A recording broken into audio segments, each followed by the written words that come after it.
Good to see you. It is a big day. He's got to get this right. There's a lot of people depending on this. How would you describe the pain out there to people and what the Chancellor must realise? Well, it's the biggest squeeze in living standards that we've seen for decades, because you've got a few things coming together.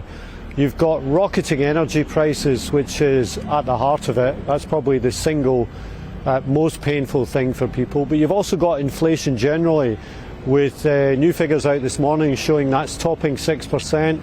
That's big increases in family grocery bills, food bills and so on. But what makes Britain stand out is that on top of all that, you've had this decision from the Chancellor to impose big tax rises on people, which are going to kick in a couple of weeks' time.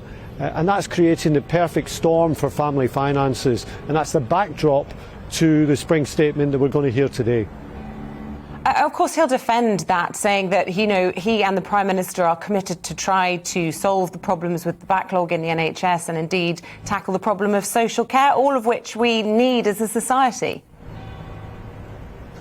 Of course we do, but the public finances are important here, and the Chancellor finds himself in a healthier position in that regard than he expected to be 6 months ago. The Resolution Foundation, for example, said that tax receipts were expected to be £37 billion higher than expected. Borrowing is expected to be significantly lower than expected. We'll get the exact figures this afternoon, but he's in a healthier position with more room to manoeuvre than he expected. And that begs the question, why press ahead with these tax increases now? And he's given away the answer because the Treasury is constantly briefing Tory MPs and others that the reason that they have to go ahead now is because they want to be in a position to cut taxes before the next election. So this is not a decision driven by the imperative of fundraising for public services. It's not a decision driven by economic circumstances.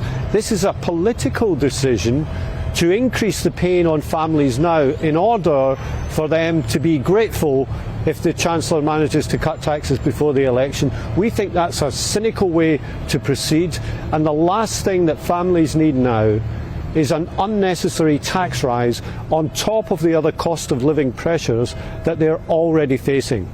And do you think, Pat, people will have long memories with that? Because political expediency, it could make lots of people happier today, but as you say, then there'll be no effect come election time in 2 years' time.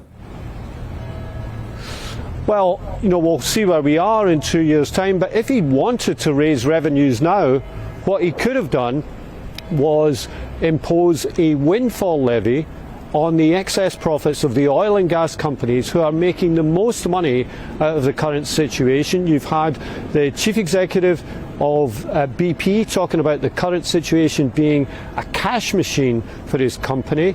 These companies are making an absolute fortune out of these stratospherically high energy prices right now. We've suggested a one-off windfall levy on those companies. If he wants to raise money, that would be a fairer way to do it than hitting hard-working families who are already facing the cost of those rising energy bills.